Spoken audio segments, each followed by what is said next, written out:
Hi, everybody. Thanks for joining us. We have a very special guest today. We have Senator Tammy Duckworth, a Democrat from Illinois, with us. Senator, it is great to have you. Thanks for having me on. So there were some big votes that happened in the Senate today, two competing bills related to healthcare. Can you give us a little bit of a breakdown on what has happened and what people should expect with their healthcare premiums? Because both of these, unfortunately, were voted down. Right. So what Democrats wanted to do was extend the tax credits to families so that you can afford to buy health insurance on the under the Affordable Care Act on the exchange. That was something that needed to be done before actually the end of October. It's why we had the government shutdown, because Republicans refused to extend this tax credit. And I'll give you an example of why this is really important. What's really important, I was in Carbondale, Southern Illinois just last weekend, and I had a gentleman stand up and said, my health insurance premiums for my wife and myself is going to go from $3,000 a year to over $10,000 a year. Wow. My wife is sick, so she's not working. So we're on one income. I can't afford it. I am going to drop my health insurance for myself and just roll the dice because we have to pay for her health care. And even with that, with this increase, we're probably going to have to make decisions, some tough decisions on what medications we can afford to buy for her and what she's going to have to go without. No American should have to go through this. We're the richest country on the face of the earth. This is inhumane. And my Republican colleagues refuse to extend these tax credits for hardworking Americans who really deserve to have health insurance. Yeah, I mean, it's completely absurd. And I think, and also the reason that they did this, right, was to pass a massive tax cut for millionaires and billionaires, people who do not need any money, and they're doing it on the backs of poor and working class Americans. So what are, I know you've given that one example, but I assume you are hearing from people in Illinois all across the state that are telling you that this is going to be devastating for them. It's going to be devastating for people. I'm also hearing it's kind of a triple whammy. So people are finding that they can't afford it. So then they're going to drop their health insurance, which means they're not going to get preventative care, which means they're going to show up in the emergency room. And when they do, they're going to be sicker than if they had gotten preventative care, which means that I'm hearing from our hospitals that when these sicker people show up, they're going to cost taxpayers more money in the long run to take care of something that could have been handled if they'd gotten regular health care and regular medication.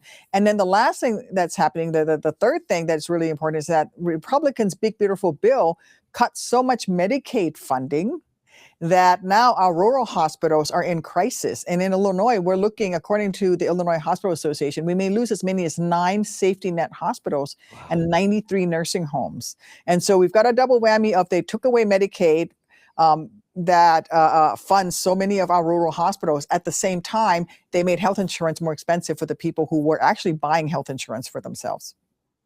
And walk us through. So Republicans obviously are saying, no, these things aren't happening. You know, we had our own bill. Can you tell us a little bit about what the bill was that they proposed and why that was not an adequate replacement for these ACA tax credits? Well, the bill that they were proposed was to put people into a high deductible plan and to put money towards a health savings account. Now, health savings accounts are useful if you have the money and you can afford to put money into a health savings account. But the amount that they were talking was, I think, was around $2,000. That's not enough to cover the cost of a hospital stay. And it's barely, in many places, not even enough to cover the cost of an ambulance ride. And so what they were coming up was not a solution.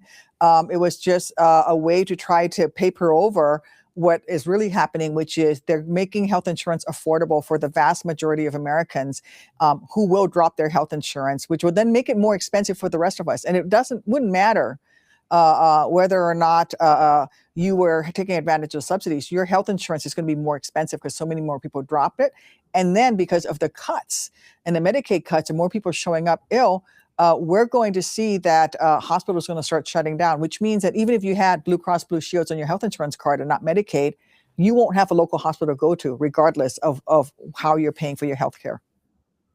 Yeah, I mean, it's absolutely devastating. We are hearing the same things across the country, that people are saying that their premiums are going up 100, 200, 300%. And I think a lot of people don't understand this isn't just about Medicare recipients and Medicaid recipients. This is about people who are on employer-based healthcare plans, because the costs are no longer being spread out amongst a lot of people. So everybody pretty much is going to see massive increases in their healthcare plans. And so I guess one question for you, Senator, is what can people do about this? Like, obviously the country seems very angry that Republicans are doing this, even though they continue to go down this path. What would you recommend to both people in Illinois and across the country to try to push these Republicans to actually do the right thing and save these tax credits? Well, absolutely. If you're in a Republican district, if you have a representative or a senator who's a Republican, reach out to them and make sure they understand what this is going to cost you and how upset you are about it, and then turn out to vote.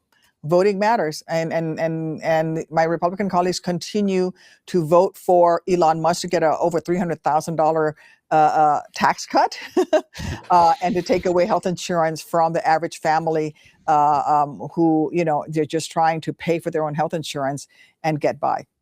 Yeah, I think one of the things that a lot of folks are confused about is that veterans' healthcare is not safe right now either. The Trump administration is doing everything that they can to undermine the entire VA healthcare system and to, at the same time, take money away from it, push veteran patients out into the private sector where there's also a shortage of providers. So what they're doing is they're saying, and I heard on CNN Senator Ron Johnson talking about this yesterday, that the free market that they're putting veterans and ever more Americans into is not cheaper. It is devastating, and it is going to leave everyone with just even more debt than they've got.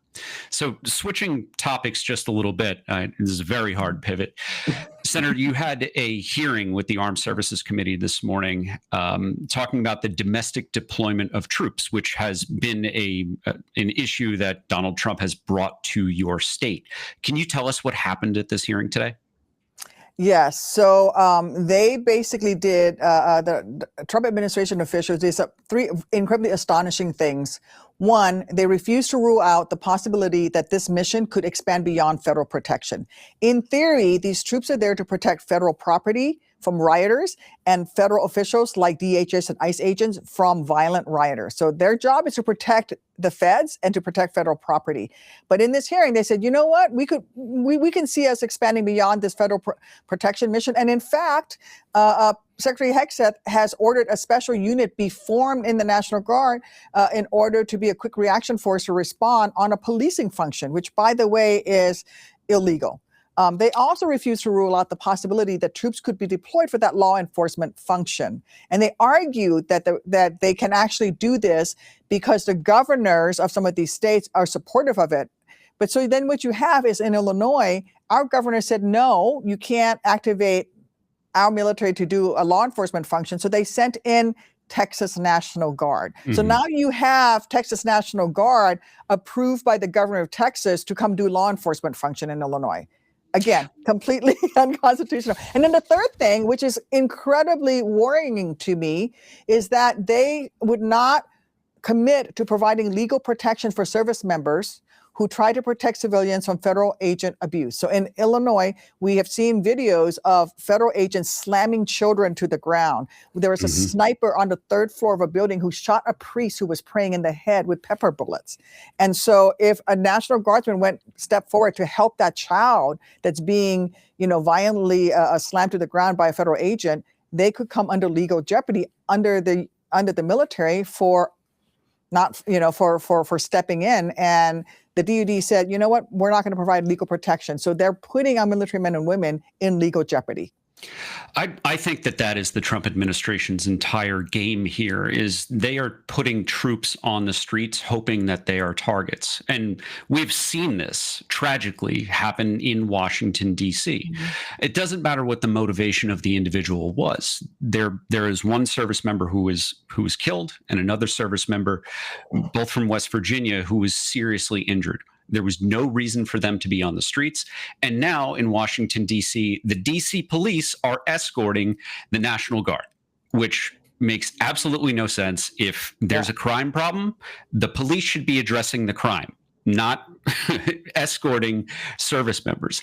Now, what you've laid out with this lack of providing troops any cover, can you explain how much of an erosion it is of the military and of our national security when Republican governors are authorizing their troops and to send them into other states to perform these police actions, and what kind of impact is that going to have on the military moving forward? Well, number one, our National Guardsmen and women didn't sign up to do this policing function. They signed up to be war fighters, and they need to be training to be war fighters. And they need to be doing that job. Some of them come from mixed status, many of them come from mixed status families. So the Illinois National Guardsmen who were activated against our governor's orders may be policing their own neighborhoods, which they did not sign up to do. Then the other thing that is also happening with our National Guardsmen that's really an abuse of them is the fact that they're being put into the status where they could be either in legal jeopardy if they don't step in and help a civilian, but then they also in a catch-22 could be Article 15. Which is absolutely unacceptable. And I mean, listen, if they truly wanted to fight drugs and they want to fight crime, then President Trump would never have defunded the police.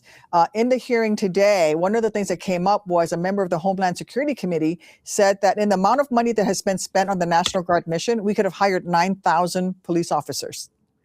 And it was also brought up that 10 of the DC National Guardsmen who were activated were actually DC police officers who were activated onto National Guard status and then assigned to the DC Beautification Task Force. So they're not even doing policing functions.